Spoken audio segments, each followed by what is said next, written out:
So let us consider the IUPAC rules for naming alkoxy. The suffix ane from an alkane can be replaced or is replaced with an OXY, that's oxy, and then the alkoxy group is named as a substituent of the parent alkane without a space between the alkoxy group and the parent alkane. For instance, if I have CH3 or CH3, now I can pick this to be the alkoxy group, and then this is the alkane group. So I can simply name this methoxy methane. So now notice that this is a methane group and this is a methane group here. Now the methane here, I can simply go ahead and replace the ANE with an OXY, and this becomes methoxy. So I'll simply name this compound as methoxy methane. So also I can have a compound like this, CH3 CH2 or CH3. So I'll go ahead and pick this to be the alkoxy, and then this is the alkane. So I'll simply name this by naming the alkoxy group first and then the alkane group. So this is a methane. I'll remove the ANE and replace with an OXY. So I'll have methoxy, and then this is an ethane. So I'll have methoxy ethane. So now notice that this is written together and not this way, methoxy ethane. This is wrong. So this is how we should write this. Alright, so let's go ahead and see further examples of alkoxy group. So before that, let's look at the second rule. The second rule says the position of the alkoxy group is allowed the lowest possible number with respect to the parent chain. So if, for instance, I have a structure like this, and then probably I have the alkoxy group somewhere here. Let's say OCH3. So this is CH3. This is CH3. So if I round this as 1, 2, 3, 4, 5, 6, 7, and 8, you will notice that the alkoxy group will be at carbon, right?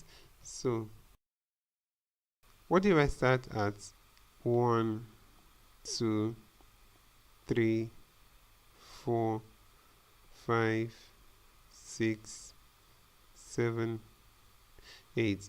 So you notice that the alkoxy group is at carbon 2. Now it's at the lowest possible position here. So I'll simply go ahead and name this way.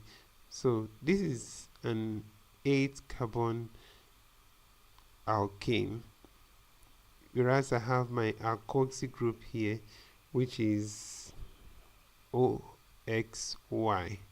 So I'll go ahead and name this a methoxy. So let's say methoxy, but then it is at carbon 2, so I'll call it 2-methoxy. So now what's alkane is this is 1 2 3 4 5 6 7 8, which is an octane, so I'll call this 2-methoxy octane. So that's the correct name for this compound. So I'll go ahead and wipe this. Let's look at other examples.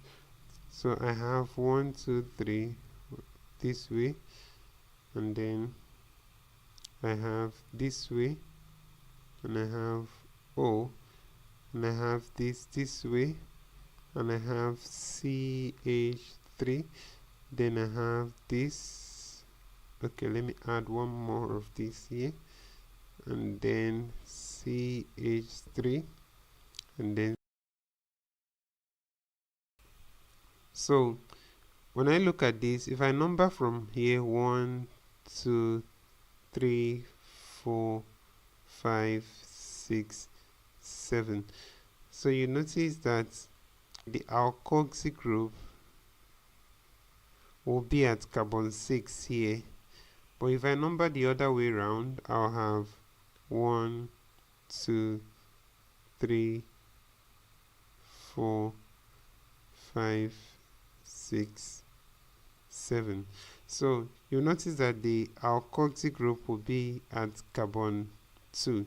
So this is the right way to number this. So I'll go ahead and look at the alkoxy group. I have 1 2. So notice I have 1 2. So this shows that the alkoxy group is an ethoxy from this chain. So I'll go ahead and name this 2-ethoxy. So this is a 7-carbon chain alkane, which is a heptane. So I'll go ahead and call this 2-ethoxy heptane. So this is how simple it can be. So let's quickly look at one more example, and then we'll move over to the next. So in this example, let's say I have 1 2 3 4, and then 1, and then I have this, and then I have CH3, and then I have CH3. Now if I number this from 1 2 3 and 4, so you notice that this will be at carbon 1, and then I can simply go ahead and call this 1-methoxy butane. Alkoxy groups have a trivial name that are obtained by adding ether to the alkyl groups attached to the oxygen atoms. For instance, if I have, let's say I have this, so this is CH3, this is CH3, so this should have been 1-ethoxy ethane, but then it can also be named as diethyl ether. So next we'll talk about the IUPAC rules for naming aldehydes and ketones.